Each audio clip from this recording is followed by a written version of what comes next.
Okay, here we are again this week with Hollywood Bob, who brought out another car that he's protected all these years, another original car, 51 Packard, and well, let's find out about this car.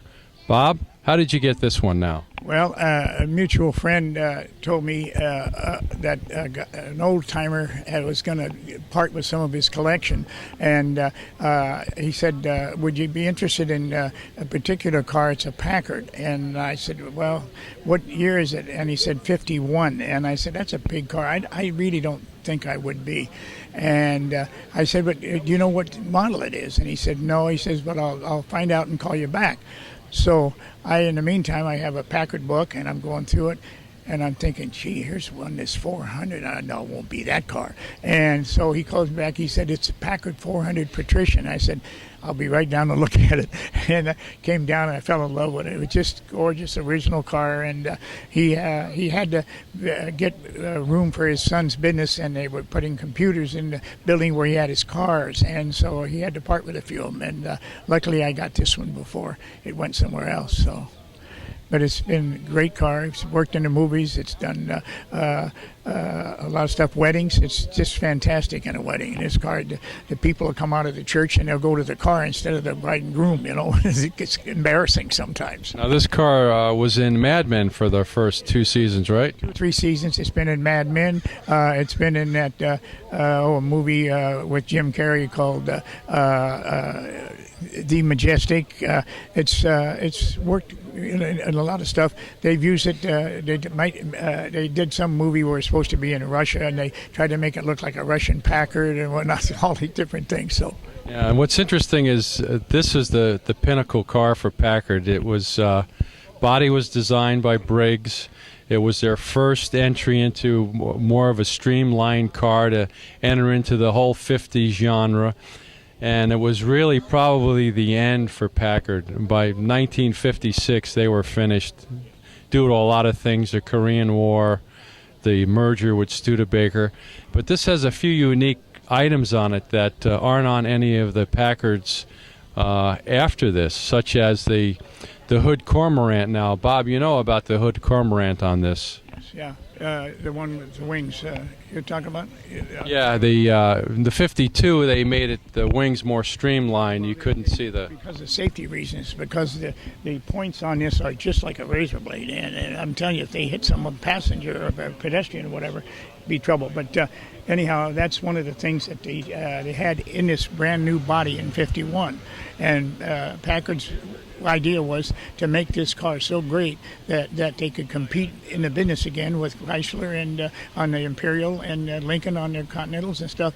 And the cost to make it just put them out, slowed them down. They couldn't. So they started cheapening the other ones afterwards to stay as competitive as they could. But this was the last big body design. They put everything they had into it. And yeah, I also remember that. And all of the car reports and everyone that rated this car, this outperformed the Cadillac and the Lincoln. It was faster. It also was rated as having the smoothest automatic transmission of its day. And it was appointed with a lot of extras. The scoops on the rear quarter panels, which indicated that it was a 400 model.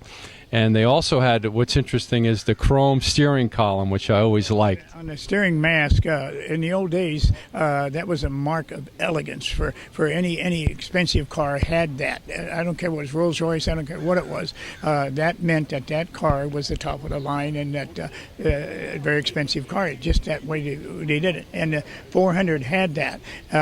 The rest of the line in Packard just had it painted, the color of the trim inside.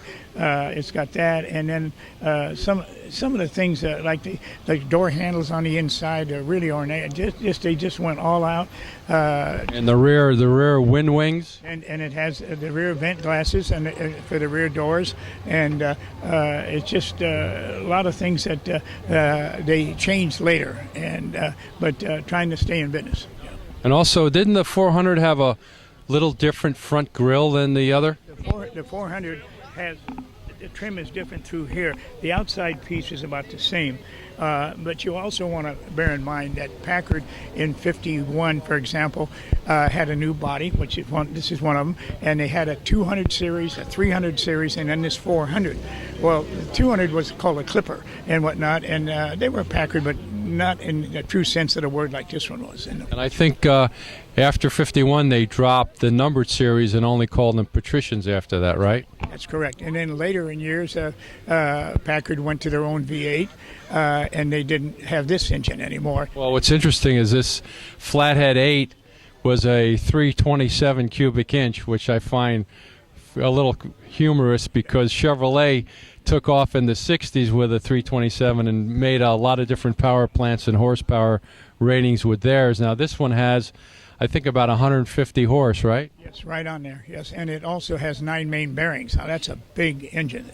Most of them have 5, 6 main bearings, stuff like that, but this is a 9 main bearing engine. It's the biggest engine that Packard built right here. Yeah. And I remember I had one of these, and it was a very, very smooth running car. You could hardly feel it running and idle. Yeah, there's no such a thing as speed bumps in your neighborhood with this car. It just kind of pushes them aside, and it's unbelievable. Yeah, heavy car, big car. I don't know the weight, but I know it's big. Yeah, yeah.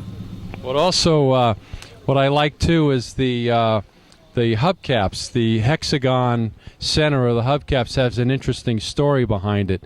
Did you know anything about that? Yes, and this was that brand new body. They were their last attempt to put everything into it to get back into the business again, and big time. And so the hubcaps are in the center are that red part is cloisonné, and that's a very expensive thing. That it's something to do with the glass. They heat it and everything. And but anyhow, the next year, which is the same body and all, they were painted red, and so they were trying to cut back on the cost of this car. And so just certain things like that. It just makes it a one-year car.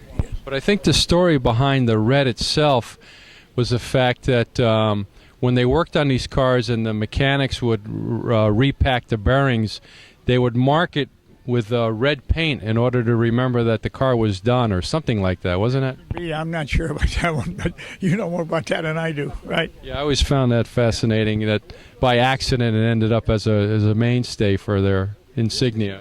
This is a California car all its life. It was originally sold in those days by a Packard dealer in San Bernardino, and the license frames still say San Bernardino on it, and the loop stickers are still on there, and it's just really a rare find, I think, because it is at the top of their line, and it just from that year on they started downsizing them and so forth. So. Yeah. Now, do you recall if these cars had pot metal in them, or was it the next year that they started cheapening up the metal on these cars? Yeah, there's some, right through here. If I can show you back here.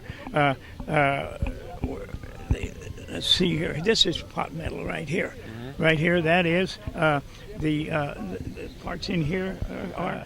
They just had their own way of doing things, Packard. I mean, I know, for example, for years in their parts book, they had a connection with England, I guess, and so if you wanted to get something for the hood, it was listed in a Packard book and their manuals and stuff as a bonnet. I don't know if you knew that or not, but that's a bonnet. Didn't know that. They call it a bonnet in this country. I mean, yeah. So. Anyhow, and then, of course, there's a story about how much the Russians, the czars and people that had the money, loved Packard. And they had a love for Packard that goes way back. I mean, they smuggled cars in from different countries, from the United States, to get Packards. And there's a story in my Packard book about this one guy that he was in a part of Russia that I guess it snowed 9 months out of the year or something, but that didn't stop him. So he rigged up these things under the tires, and so he could, like skis, so that he could drive the car. That's how happy he was to use the car, in 9 months out of the year. But a lot of true stories there, and. Well, it's amazing. The Packard was the finest American car built for many years, and to you're seasoned enough to remember its demise. I wasn't. I was a young child then, but It must have been tragic to see those guys go by the wayside. After this car was built, I could see it coming when they started with their own V8 engine and all. And to think that that big, glorious company could go out, it's just hard to believe. I mean, they were for years online with all the big cars in England, the Rolls Royces and stuff. I mean, people could drive a Rolls, they could drive a Packard. I mean, that was part of it, and so forth. But also there's a story maybe you might want to mention about the connection that Dutch Darren with the Packard Darren had with Packard, and that was another story. And I got to meet him, and of course he's gone now, but long gone. But some of the things that went on in his styling, and he was Dutch Darren was a World War I ace pilot. A lot of people didn't know that. Yeah, but that's again part of Packard. Yes, he did design a lot of beautiful cars for Packard. Yeah, Packard Darren is, boy, they're worth a lot of money today. Yeah. Yeah, it's a beautiful car, a long nose and sculptured doors and everything. Well, Bob, once again, we want to thank you for bringing out one of your survivor cars, and we always find it a pleasure to catch you here. Thank you very much. Thank you.